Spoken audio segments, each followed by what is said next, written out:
Hoan hỷ chào mừng quý anh chị và các bạn trở lại với dịch lý ứng dụng. Chúc quý anh chị và các bạn thật nhiều sức khỏe và gặp nhiều may mắn trong cuộc sống.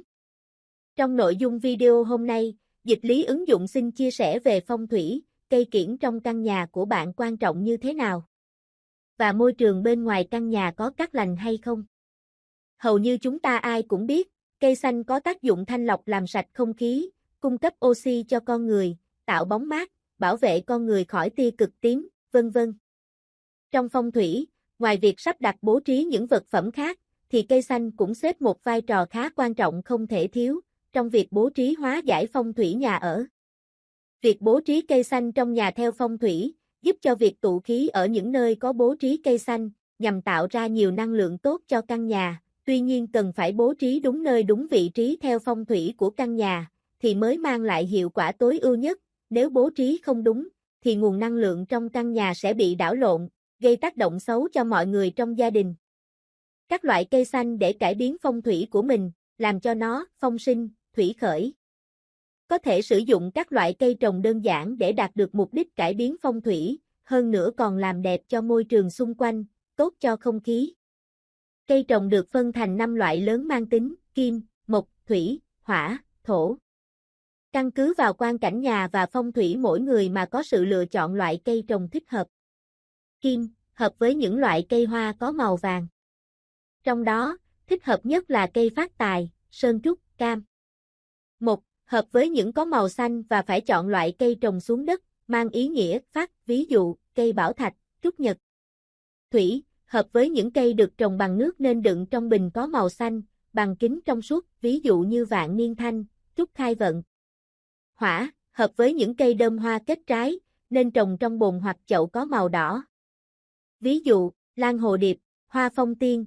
Thổ, hợp với những cây chịu được ánh mặt trời, thích hợp trồng trong chậu có màu đen, hoặc chậu bằng đá. Ví dụ như, cây xương rồng. Trong sự vận dụng phong thủy, cây cối thường được dùng để nâng cao vượng khí, hóa giải tà khí. Mỗi loại cây khác nhau có một ý nghĩa và tác dụng khác nhau. Các cách hóa giải, điều tiết phong thủy cho nhà ở có rất nhiều, ví dụ như, đổi cửa, dời bếp nấu, chuyển phòng ngủ, di giường, treo chuông gió ở vị trí không cát lành, hoặc đặt nước ở nơi có vượng khí tốt. Dưới đây là phương pháp hiệu quả trong việc điều tiết phong thủy. Đầu tiên là chỉnh sửa cửa ra vào, đối với nhà có hướng không tốt, không có cát vận thì không nên sử dụng cửa chính vì hướng cửa chính không mang lại may mắn, mà nên mở một cửa hậu hoặc cửa ngách theo hướng cát lành để đi lại. Như vậy là đã hóa giải được điều xấu. Các kiến trúc nhà ở hiện đại ngày nay, vị trí làm cửa có thể ở phía trước, phía sau, bên phải hay bên trái ngôi nhà. Ngoài ra ngoại cảnh nhà ở, cũng có ảnh hưởng đến phong thủy căn nhà. Do đó, ngắm nhìn hình dạng kết cấu của một ngôi nhà, cho dù chỉ là đặc điểm bức tường ở bên ngoài, thì cũng có thể có được những nhận xét về phong thủy của ngôi nhà đó.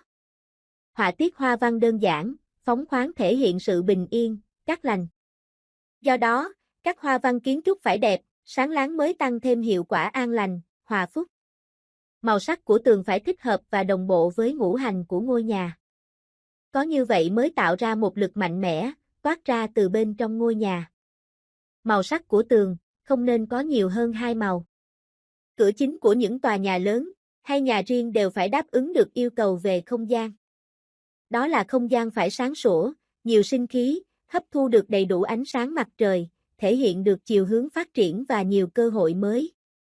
Môi trường bên ngoài nhà ở có cát lành, thì không gian sống trong nhà mới càng được hưởng sự cát lành đó, và người sống bên trong nhà mới tích tụ và phát huy thêm được cát và vượng của mình. Nếu khung cảnh bên ngoài không thích hợp, sự bố trí đồ đạc, không gian trong nhà cũng không hợp phong thủy, thì sẽ không có lợi cho sự phát triển của con người. Ngoài ra, môi trường bên ngoài không tốt lành, nhưng bố cục trong nhà lại hợp phong thủy, thì gia chủ sẽ phải trải qua gian khổ trước mới được nếm ngọt bùi sau này. Do đó, cũng có thể an cư ở nơi đây. Hơn nữa nếu sinh sống trong một thời gian dài, gia chủ sẽ ngày càng gặp được nhiều may mắn. Từ những phương diện trên, có thể thấy được phong thủy không chỉ phải xem xét đến bố cục bên trong ngôi nhà, mà môi trường sống bên ngoài cũng có vai trò rất quan trọng. Hai mặt này có liên quan chặt chẽ với nhau. Sự cát và quan hệ giữa chúng, sẽ quyết định cho việc có nên sinh sống tại nơi đó hay không. Trên đây là những chia sẻ cơ bản về phong thủy, nhằm phần nào giúp cho quý anh chị và các bạn có thêm được những hiểu biết về phong thủy và áp dụng cho cuộc sống trở nên tốt hơn.